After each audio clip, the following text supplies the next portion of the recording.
Hi friends, എല്ലാവർക്കും നമസ്കാരം. Welcome to my channel. അപ്പോൾ ഇന്ന് വളരെ ടേസ്റ്റി ആയിട്ടുള്ള ഒരു റെസിപ്പിയാണ്. കോവയ്ക്ക കൊണ്ട് നല്ല അടിപൊളിയായിട്ടുള്ള ഒരു തീയലുണ്ടാക്കാം. വളരെ ടേസ്റ്റിയാണ്.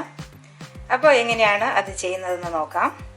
എല്ലാവരും ചാനൽ സബ്സ്ക്രൈബ് ചെയ്യണം, സപ്പോർട്ട് ചെയ്യണം. ആ ബെല്ലൈക്കൺ കൂടെ ഒന്ന് പ്രസ് ചെയ്യണം. അതിൽ ഓൾ ഓപ്ഷൻ തിരഞ്ഞെടുക്കണം. എന്നാൽ മാത്രമേ ഞാൻ വീഡിയോസ് അപ്ലോഡ് ചെയ്യുമ്പോൾ നിങ്ങൾക്ക് ഉടനുടൻ നോട്ടിഫിക്കേഷൻസ് വരൂ.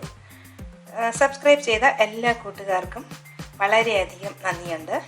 തുടർന്നും നിങ്ങളുടെ പ്രോത്സാഹനം ഉണ്ടാവണം. എല്ലാവരും വീഡിയോസ് കാണണം.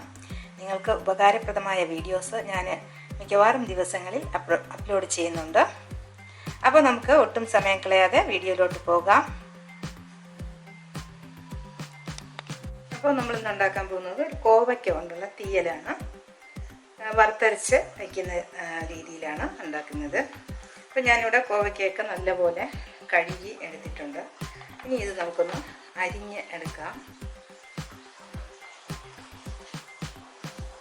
അത് നിങ്ങൾക്ക് ഇഷ്ടമുള്ള ഷേപ്പിൽ അരിഞ്ഞെടുക്കാം. നീളത്തിൽ വേണമെങ്കിൽ നീളത്തിൽ അരിയാം. ഇതുപോലെ റൗണ്ടായിട്ട് വേണമെങ്കിൽ റൗണ്ടായിട്ട് നമുക്ക് അരിഞ്ഞെടുക്കാം.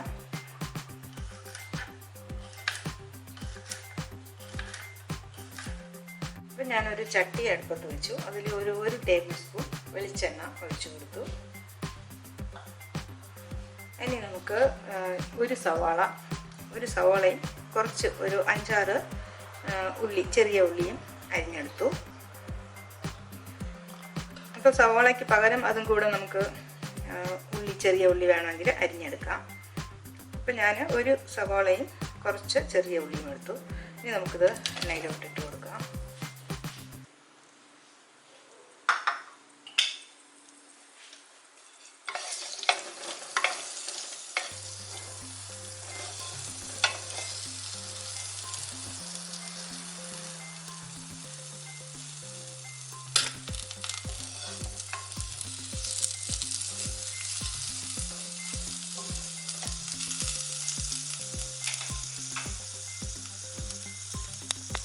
ഉള്ളി ചെറുതായിട്ട് ഒന്ന് വാടുമ്പോൾ നമുക്ക് നമ്മൾ അരിഞ്ഞ് വെച്ചിരിക്കുന്ന കോവയ്ക്ക ചേർത്ത് കൊടുക്കാം.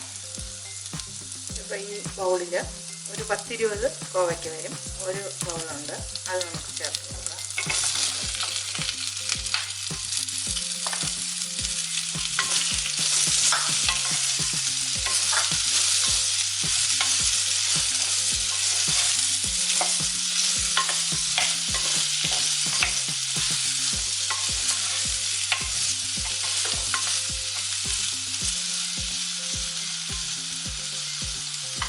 നമുക്ക് ഈ ടൊമാറ്റോ കൂടെ ഒരു 2 ടൊമാറ്റോ അരിഞ്ഞതും കൂടെ ചേർത്ത് കൊടുക്കാം. അപ്പോൾ ഇതിപ്പോൾ ഒരു 2-3 മിനിറ്റ് ആയിട്ടുണ്ട്. ഇനി നമുക്ക് ഇതിൽ ആവശ്യമുള്ള ഉപ്പും പുളിയുമൊക്കെ ഒഴിച്ച് കൊടുക്കാം. ഇട്ട് കൊടുക്കാം. ഒരു നെല്ലിക്കയുടെ വലിപ്പത്തിലുള്ള പുളി ഞാൻ വെള്ളത്തിലിട്ട് വെച്ചിട്ടുണ്ടായിരുന്നു.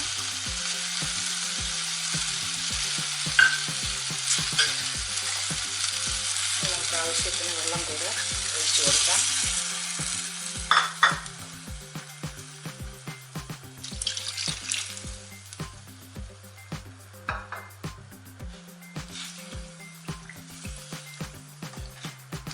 ഇനി ഇത് അടച്ചു വെച്ച് നല്ലപോലെ ഒന്ന് വേവിച്ചെടുക്കാം.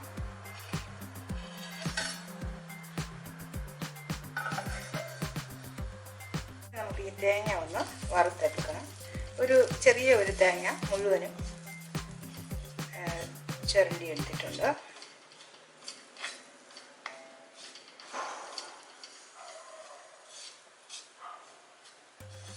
ഇപ്പോൾ ഇതിൽ എണ്ണയൊന്നും ഒഴിക്കേണ്ട ആവശ്യമില്ല. പിന്നെ ചില തേങ്ങ വളരെ ഡ്രൈ ആയിരിക്കും. അങ്ങനെയുള്ള തേങ്ങയാണെങ്കിൽ ഒരല്പം വെളിച്ചെണ്ണ ഒഴിച്ച് നമുക്ക് വറുത്തെടുക്കാം. നല്ലപോലെ വറുത്ത് എടുക്കണം. അതുപോലെ തീയലിന് എപ്പോഴും നല്ല മൂത്ത തേങ്ങയാണ് തീയലിന് എടുക്കേണ്ടത്. അതുപോലെ ഈ വറുത്തരയ്ക്കുന്ന കറികളൊക്കെ നമുക്ക് വയ്ക്കാൻ കുറച്ചൊരു ബുദ്ധിമുട്ടുണ്ടെങ്കിലും പക്ഷെ 1-2 ദിവസം വരെ ഇത് കേടാകാതിരിക്കും. പുറത്താണെങ്കിൽ ഇപ്പോൾ ഫ്രിഡ്ജിൽ വെച്ച് കഴിഞ്ഞാൽ ഒരാഴ്ച വരെ കേടുകൂടാതെ ഇരിക്കും. നമ്മൾ തേങ്ങ നല്ലപോലെ വറുത്തെടുത്തു.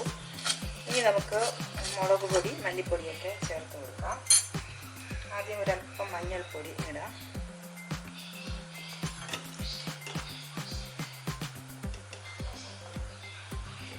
ഞാൻ ഒരു ടേബിൾ സ്പൂൺ മുളക് പൊടി, ഒരു 2 ടേബിൾ സ്പൂൺ മല്ലിപ്പൊടി ഇടുന്നുണ്ട്. ഞാൻ തീ ഓഫ് ചെയ്തിട്ടുണ്ട്, എന്നാലും ഈ പാത്രത്തിന് നല്ല ചൂട് കാണും, അപ്പോൾ അത് തന്നെ മതിയാകും. ഞാൻ നന്നായി ഒന്ന് മിക്സ് ചെയ്തെടുക്കാം. ഇനി ഇത് തണുത്തതിന് ശേഷം നമുക്ക് അരച്ചെടുക്കാം. ഇപ്പോൾ നമ്മുടെ കഷ്ണമൊക്കെ നന്നായിട്ട് വെന്തു. ഇവിടെ ഞാൻ ഇത് നല്ലപോലെ അരച്ചെടുത്തു. അതിനെ നമുക്ക് ഇതിലോട്ട് മിക്സ് ചെയ്ത് കൊടുക്കാം.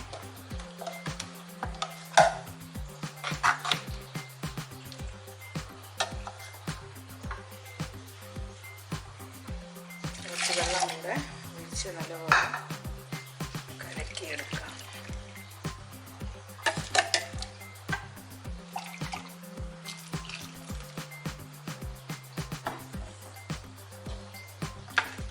ഇനി ഇത് നന്നായിട്ട് തിളയ്ക്കണം. തിളച്ച് ഇതിൻ്റെ എണ്ണയൊക്കെ ഒന്ന് നല്ലപോലെ തെളിഞ്ഞ് വരണം. ഇപ്പം നമുക്ക് ഒരു അല്പം ശർക്കര കൂടെ ചേർത്ത് കൊടുക്കാം. ഇപ്പം നമുക്ക് പുളി, ഉപ്പ് എല്ലാം ചെക്ക് ചെയ്യാം. ചെറിയൊരു മധുരത്തിന് കുറച്ച് ശർക്കര.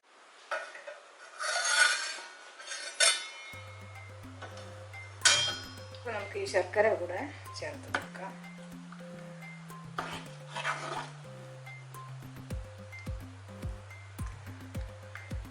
ഉപ്പ് പുളിയൊക്കെ നമ്മുടെ പാകത്തിനുണ്ടോ എന്നുള്ളത് നമുക്ക് ചെക്ക് ചെയ്യാം.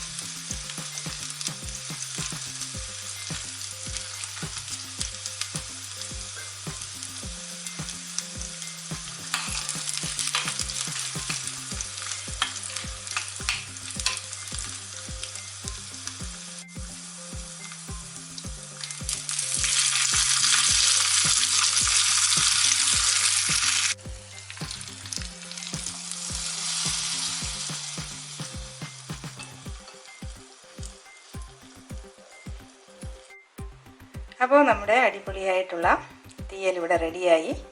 വളരെ ടേസ്റ്റിയാണ്. ഇത് 2-3 ദിവസം വരെ കേടുകൂടാതെ ഇരിക്കും. ഫ്രിഡ്ജിലാണെങ്കിൽ ഒരാഴ്ച വരെ ഇരിക്കും, പുറത്താണെങ്കിൽ 1-2 ദിവസം ഇരിക്കും. വീണ്ടും കാണാം നല്ല റെസിപ്പീസുമായി. Till then bye bye, take care.